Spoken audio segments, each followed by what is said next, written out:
Hi, welcome to the Lisa Saunders Show. I'm really excited because I'm having a guest that's come back because her story was so intriguing. What it was like to grow up in Utah, be a model, run a bed and breakfast. I have her come back because she just wrote a book about all of her adventures and life lessons in the Innkeeper's Diary. Pamela Collins, welcome. Hi. Hi. Tell us about your book. It just came out. I want to know. Now, this was a long process. You writing this book, right? I started it when I was 20, and I'm not going to tell you how many years ago that was.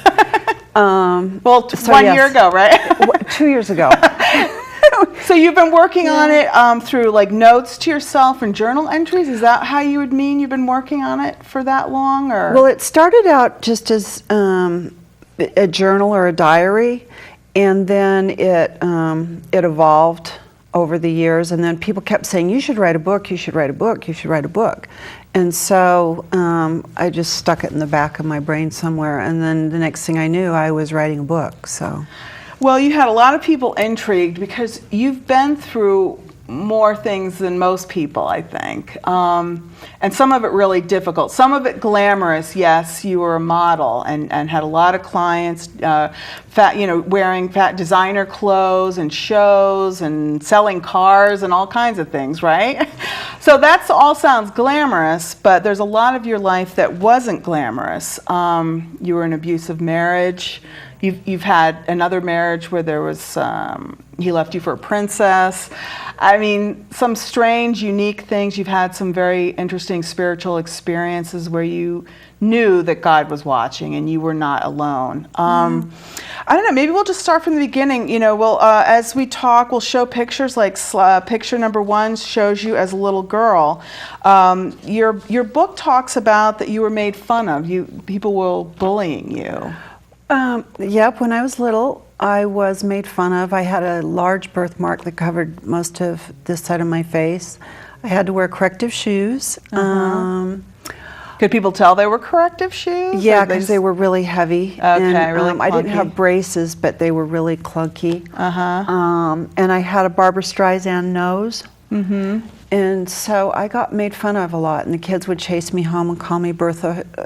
My last name was Farley, but they'd call me Bertha Fartley, and then they'd chase me up trees and pull my, notebooks, and I'd have to, I'd be crying. But I think that's the main reason I wanted this story is because, and the main purpose of my story today is to let people know that we really do have more control over our lives than we think we do. And by control, I mean how some of life's circumstances that will happen to us, we can't avoid, but we can't avoid how it affects us. Right. And I think that's what the reason for my story. So like when I was made fun of, I would go home and we had a bathroom that had a mirror, the side mirror. And I'd stand in there and I'd put my finger over my nose to like see what I looked like without the big hump.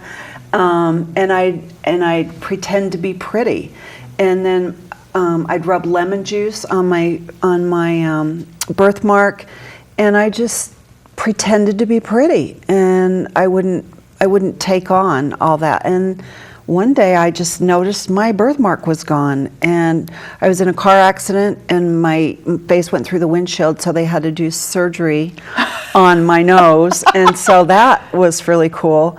So did you say while you're fixing while you're doing my nose, can you make it a certain way, or it's just how it turned out? Well, I was only 16, so I didn't know. I just said, please get rid of the big ugly hump.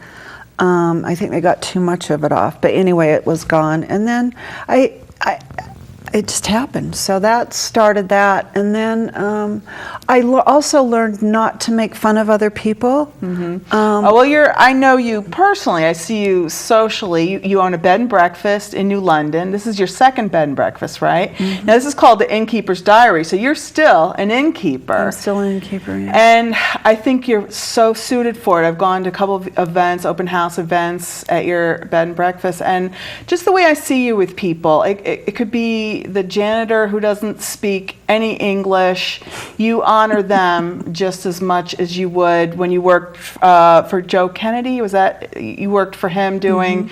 What was that? You worked in their office. I worked in the fundraising office, and we would plan parties and get donations. So I just feel like from your book, I know that you can associate with absolutely anybody, and I feel like you really adhere to that scripture. Just honor everybody.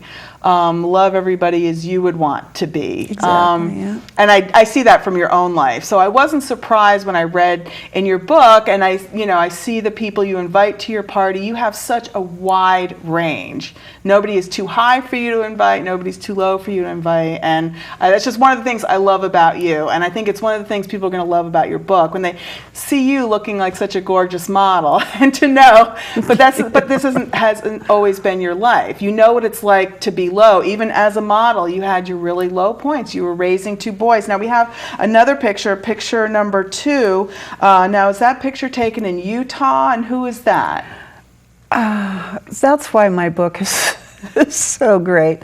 My family, God bless them, that's my Aunt Aggie, Uncle Ted, and Uncle Ernie.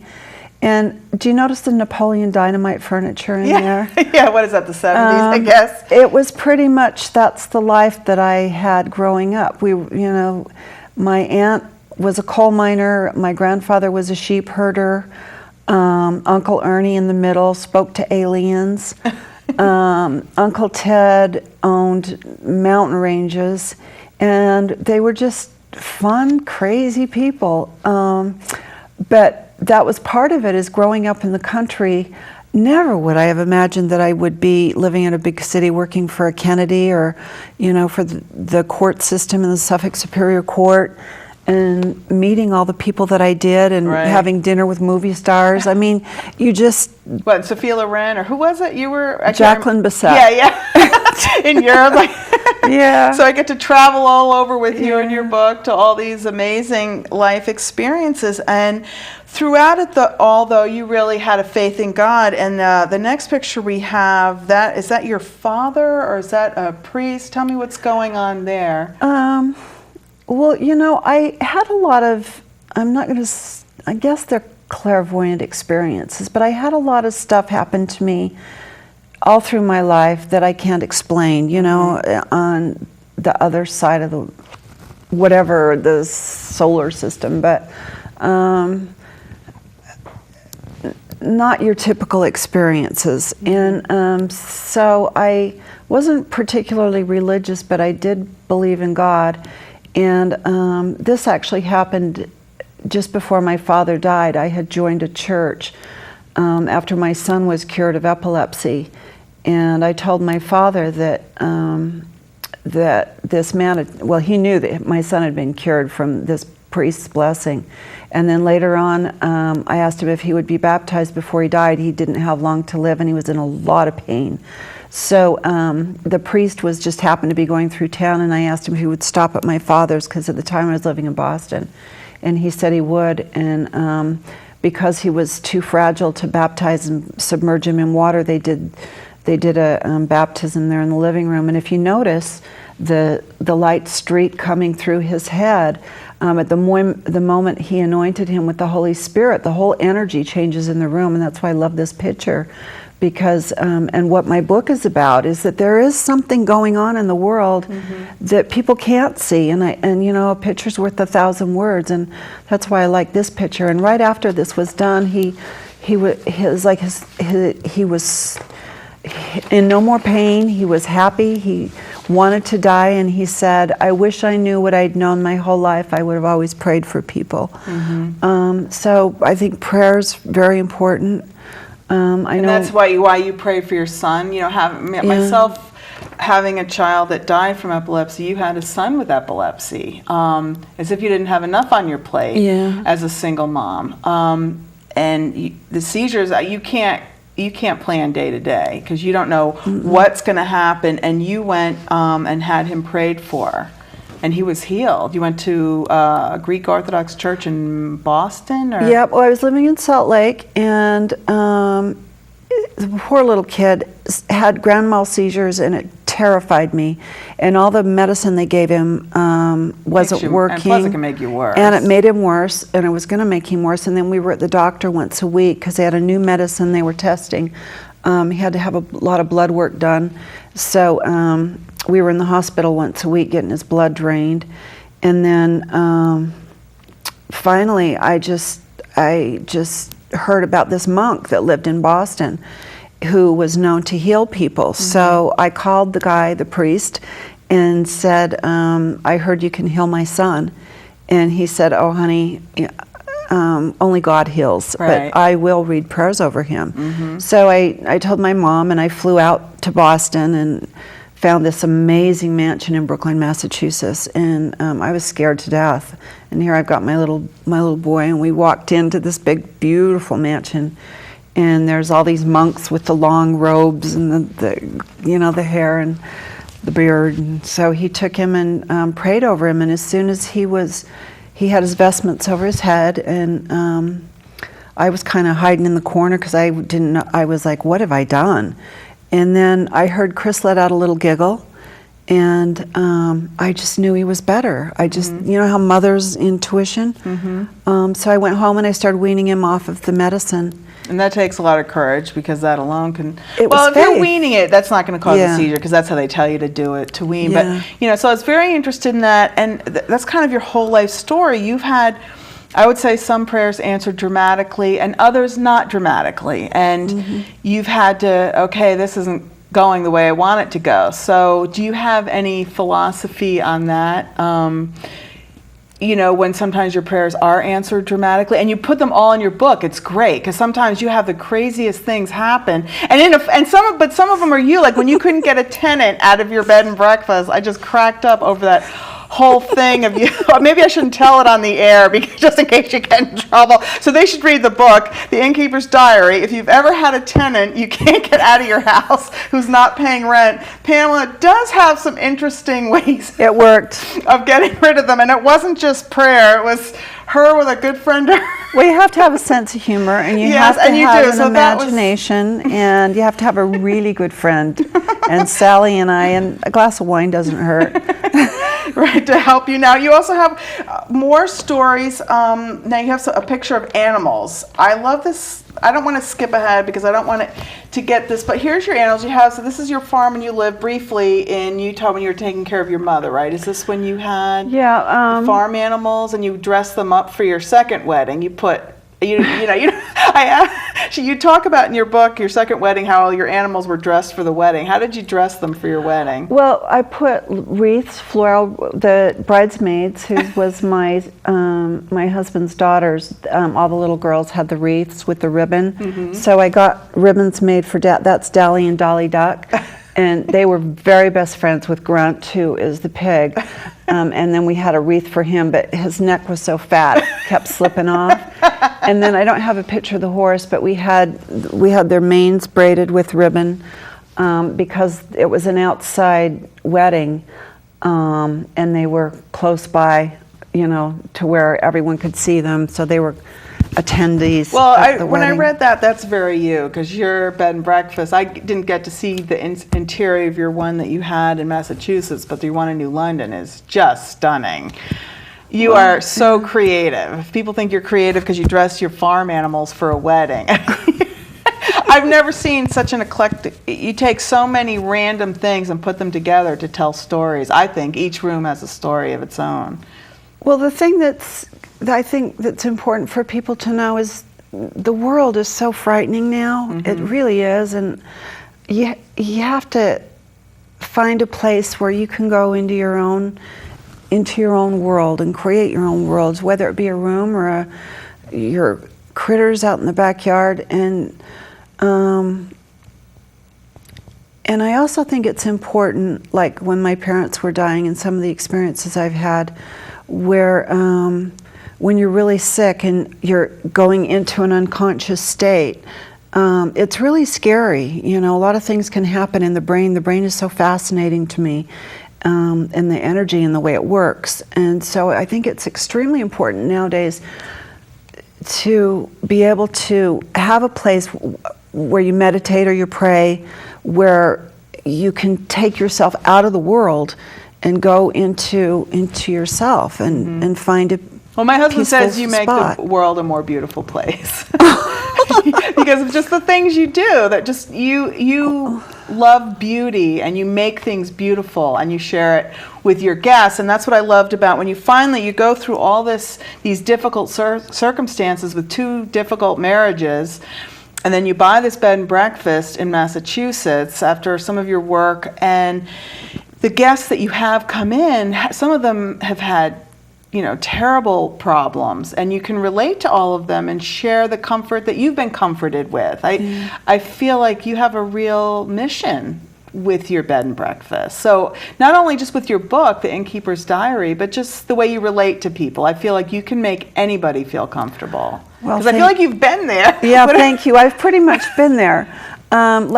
If you can show the picture of my bed and breakfast in Boston. Okay, that would be slide number 6. If you could we can get that up. Yeah, that's your bed and breakfast. Okay. And this is why I believe in magic, because I was not a wealthy woman, and I always wanted a house on the ocean.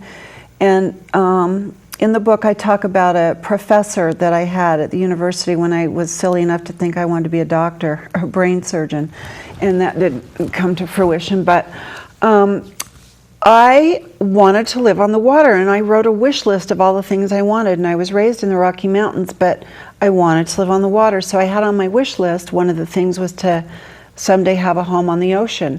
And I'll be darned, that was the home I ended up with on the ocean. And the thing that's so amazing about it is it was just outside of Boston Harbor, and you can't see it except for through the trees. Is the other side of my house was England. So if I went out my front door across to the beach, I could sit out there and look straight across, and it was magical. And it was 20 rooms, and I was bored, and my husband had died, and my son was in the Air Force, and I just had my other son, and it was the price I could afford, and I got it for, I think, $279,000. And it was a fixer-upper, but it gave me something to do, and you know how I like to create. Right. So it was just fun to just take time in the rooms and do what I wanted. And that is how you deal with some of the stress in your life, right? Oh, Would absolutely. you say is just creating something, and in my mind, the way you create is by making rooms beautiful. Well, or my yard, yeah. or a secret garden, or down in my basement we've got La La Land or the Speakeasy. I call it the Speakeasy because that's what it looks like. Now, what you deal with, you start your book out with a very difficult scene of your abusive husband, and some people. How did you get out of that, and what do you recommend to other people that are in an abusive relationship? Well, first of all, I think the reason I ended up in it is because I was made fun of as a child. So part of me felt like maybe I didn't deserve anything better, and something was wrong with me. And so I was attracting that kind of people, and I didn't realize that until after. But my husband was extremely abusive, and he tried to kill me. And what he did, I don't want to talk about it on the air, but what he did to a pet of yours is frightening. And to think you lived like that. It was bad. But then I realized that I didn't deserve to be treated like that. And I really have issue, and I know a lot of people and women who will be watching this who are into the 50 Shades of Grey thing. You know what? To them it's fantasy, but when people beat you and when people do horrible things to you, it's not fun, and it really isn't. And horror movies, and when you've seen devils and you've seen somebody who's been murdered, it's not funny and it's not cute, and I don't like it on TV. And I think it breeds the violence that we have today. I really do. There's one scene of you going out to a photo shoot. If you could show slide number 5. This is of Pam's headshot.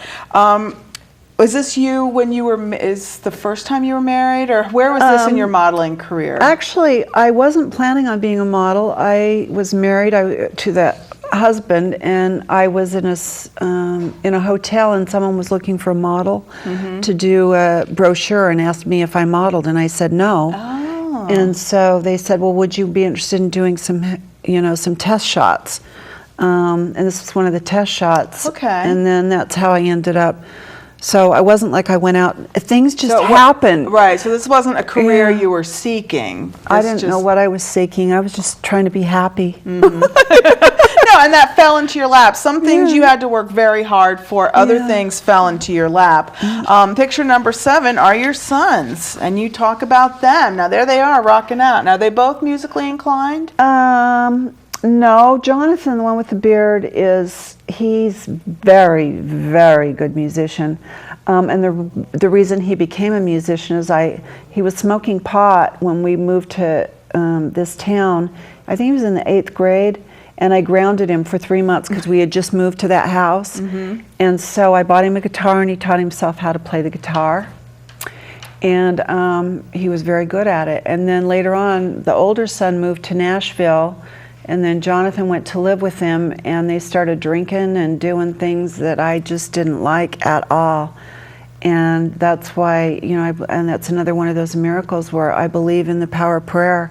And I'll tell you what, they took me right to my knees many times. Right, because you have absolutely no control over what they're doing, and so it was a matter of praying for them. It was eating me alive. It was literally eating me alive. And I went into I have a little chapel in my house, and I went in and I prayed, and I just gave it to God. I said, I can't do this, it's killing me. And, into your hands I commit their souls, and I'll be darned.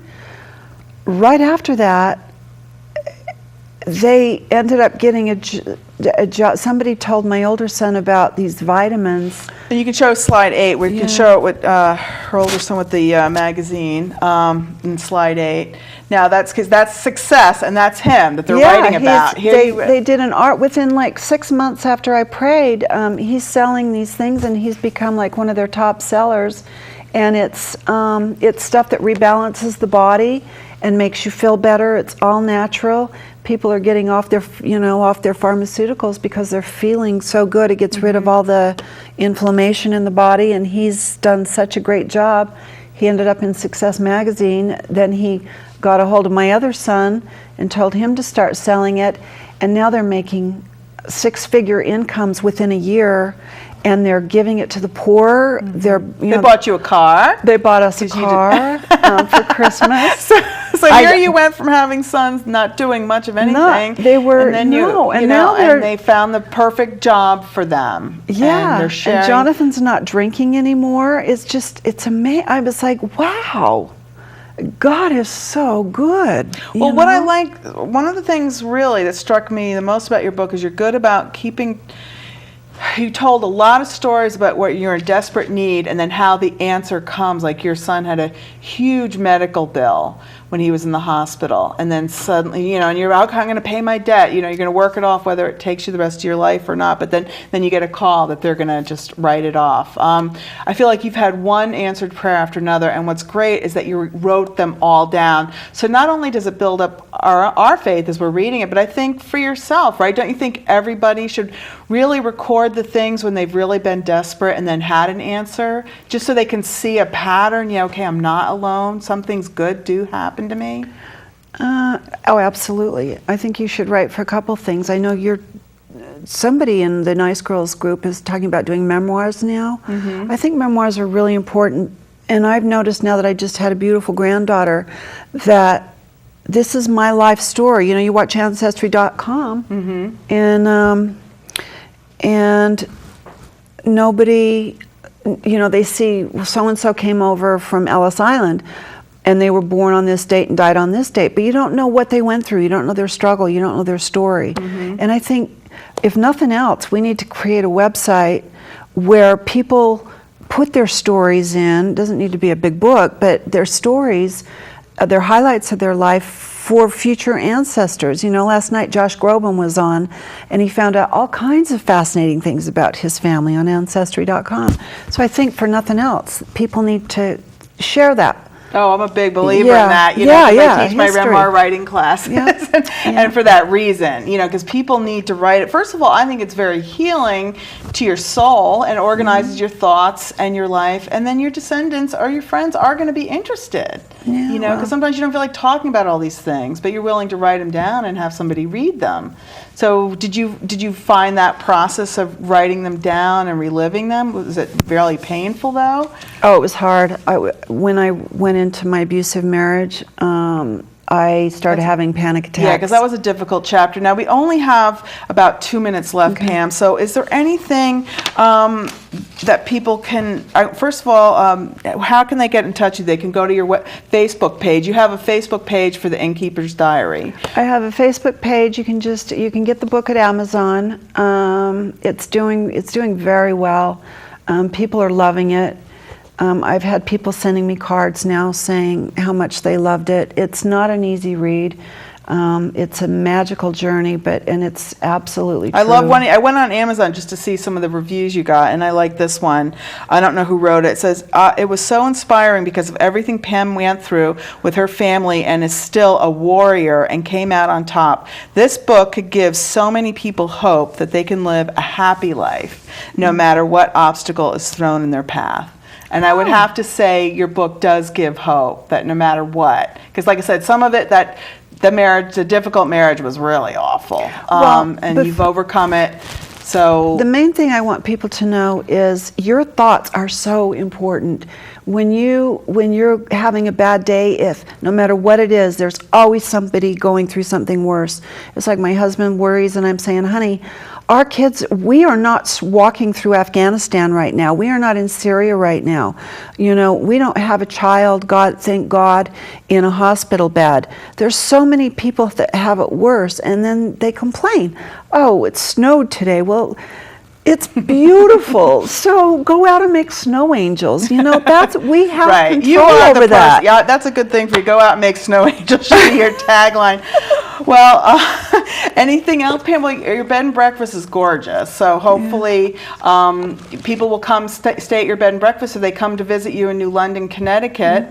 They can meet you. I hope you have copies available at your bed and breakfast. I do. My handsome, in fact, we have a doctor and his wife staying there now, and his wife's just started reading it yesterday. So I don't know what they're going to think when they... Right, they're going to find all out about their innkeeper. Oh, man. Well, people are going to find out what it's like to be an innkeeper when they read your book. So, Pam, thank you so much for coming on. And I'm so glad I know you personally, too. Well, I'm glad I know you, too. So I hope your Facebook page also tells people how they can go to stay at your inn also. I hope, if you don't have it on there, I hope you put that on there for the Innkeeper's Diary. And there is a YouTube trailer of the book, too, that you can just YouTube, the Innkeeper's Diary. Yeah.